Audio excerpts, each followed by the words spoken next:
Actualidad Radio, la información nunca sonó tan bien. Nada menos que Sebastiana Barraez. Sebastiana, muy buenos días. Buenos días. Hola César Miguel, un saludo para ti, para Brown, para la audiencia. Muy bien, Sebastiana, ¿qué nos cuentas para el día de hoy, 15 de mayo? Que se sigue hablando de la operación Guacamaya, gracias a la cual salieron los refugiados del Partido 20 Venezuela de la Embajada de Argentina en Caracas. Y en un mensaje ayer, María Corina Machado dijo que el gobierno había quedado muy mal, en ridículo, el 28 de julio, con el resultado electoral que le dio la victoria a Edmundo González, y mal quedaron también cuando se supo que ya no estaban más en la embajada. ¿Qué nos puedes comentar ahora que ya han pasado unos cuantos días de esa operación Guacamaya? Bueno, a ver, varias cosas. Una, que sin duda eso descompuso al régimen venezolano, porque entre otras cosas, pues colocó en evidencia que se le podían ir los muy bien custodiados y vigilados refugiados en la embajada. Eso demuestra también que el gran fracasado o el gran expuesto fue Diosdado Cabello Rondón. Creo que esa situación, a mi juicio, es demasiado importante y reveladora, porque pues los cuerpos de inteligencia que se han enseñoreado en Venezuela contra dirigentes políticos y principalmente de oposición y defensores de derechos humanos, pues resulta que al final no pudo ni siquiera detectar que este grupo de personas estaba fugando de la embajada de Argentina en Venezuela. ¿Te has fijado, Sebastiana, que nadie del alto gobierno, ni Maduro, ni los Rodríguez, ni Tarek William Saab, ni Vladimir Padrino, han dicho absolutamente nada con relación a esta fuga? Como que hubiesen dejado solo a Diosdado Cabello para que se defienda. Claro, y Diosdado no tiene cómo defenderse. Yo creo que ayer ocurrió algo bien interesante con el caso de la niña que fue enviada por Estados Unidos a Venezuela. Sí. Que fue evidentísimo la situación de minusvalía que tenía ahí Diosdado Cabello, cómo Nicolás Maduro lo redujo, cómo además ni siquiera le permitieron que se luciera en el aeropuerto, sino que mandaron rápidamente a Cilia Flores para que fuera ella la que apareciera ya con la niña en brazos. Ya en el Palacio de Miraflores vimos cómo Nicolás Maduro se dedicó a ensalzar a Camila Fabri y a Ale Saab, a Jorge Rodríguez, a Cilia y a Delcy, y apenas si por allí mencionó que Diosdado Cabello se ocupaba de los migrantes. César Miguel, pero quiero que me permitas algo que me parece que es demasiado importante. Por favor, adelante. Fíjese, yo he venido advirtiendo que Venezuela, que al régimen venezolano le conviene un conflicto en Guyana. Y hoy en la mañana, Guyana denunció que el ejército guyanés fue atacado por civiles en el río Cuyuní.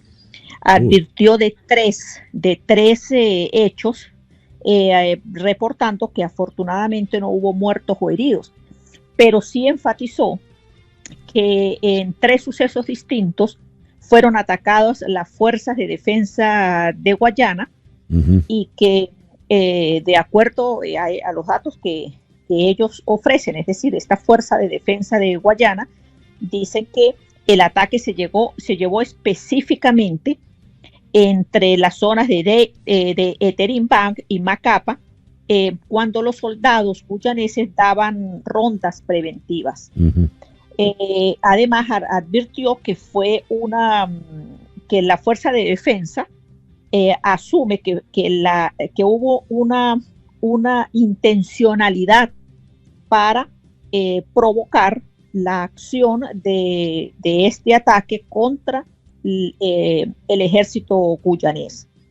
a mí me llama mucho la atención esto porque yo sé que desde hace rato, lo he venido diciendo insistentemente, este caso de Guyana es digamos que es como un comodín del régimen venezolano para crear una situación de conflicto a conveniencia.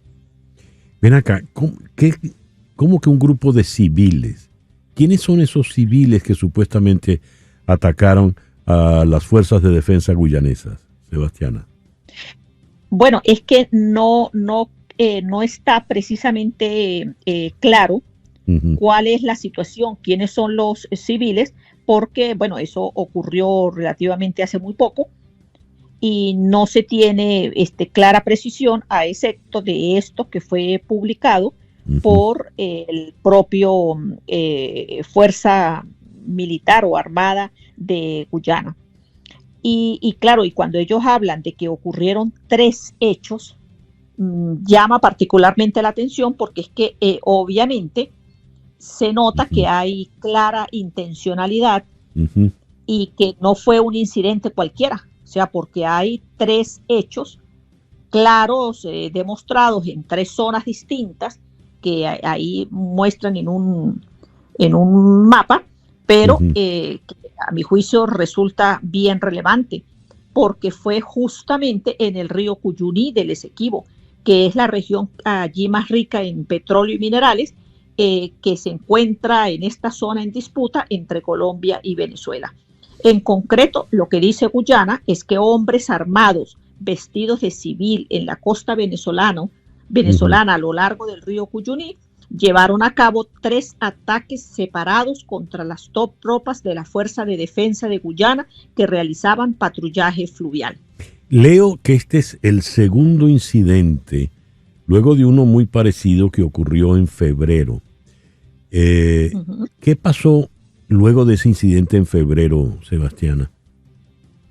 No, bueno, que como la situación estaba un poco, digamos, bastante cercana de la llegada de Donald Trump al poder, de que existía toda también la situación alterada en Venezuela por, digamos, el hecho de que Edmundo González no hubiese entrado al país, es decir, estaban las aguas como muy revueltas. Sucede ese incidente, pero no pasó a mayores, ni siquiera hubo, digamos, un mayor ruido. Y cuando eso ocurrió, Guyana denunció el ataque y dijo que era una banda venezolana en el río Cuyuní, y en esa oportunidad sí hubo 6 soldados heridos. Pero ¿cuál fue la respuesta del régimen? Dijo que eso era del régimen venezolano, dijo que eso era un montaje, que iba a colocar al bufón de la fiscalía, a la fiscalía, al Ministerio Público para que abriera una investigación, que por supuesto los venezolanos nunca supimos qué pasó con el cuento de investigación. ¿Qué puede ocurrir después de esto? Total, la guerra mundial arranca también con una provocación, la segunda con una provocación de Hitler en la frontera polaca. ¿Qué puede ocurrir ahora? Bueno, esperemos que nosotros no seamos esa parte en la historia, ¿no? Pero yo sí creo que es una situación muy delicada. Yo he venido advirtiendo ya desde el año pasado insistentemente, incluso en una cantidad de programas, he advertido, porque yo sé además que la Fuerza Armada ha trasladado tropa y equipos hacia la zona de frontera. Cuando Venezuela construyó inicialmente un puente, que bueno, se hizo muy, muy visible a través de los medios de propaganda del régimen, era un puente que extrañamente pues no cumplía con las exigencias, sino que dijeron que era provisional. En ese momento había información clarísima de que iba a haber una acción contra ese puente, y le estaban diciendo a la gente en la Fuerza Armada, a los militares en la Fuerza Armada, que tenían información de que Guyana iba a tumbar el puente. No pasó nada. Con el tiempo resulta que entonces Venezuela construyó otro puente mejor, y la excusa era que iban a darle suministros, iban a crear condiciones para enviar comida, equipos para la gente en el territorio en disputa, y al final pues la situación ha estado con ciertos altibajos, y más ahora cuando, pues como se sabe, ante las elecciones que parecen más lejos de lo que uno cree, pues Venezuela ha pretendido, Venezuela no, el régimen venezolano y el partido de gobierno nombrar un gobernador y diputados en esa población, en ese territorio que está en disputa entre Venezuela y Guyana. Ya, Ricardo.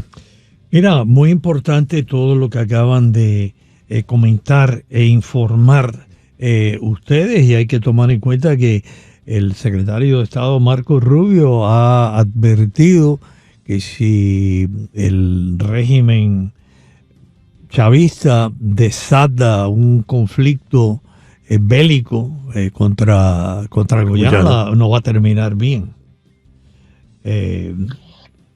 Así que hay que estar al tanto de todo esto. Es preocupante, alarmante.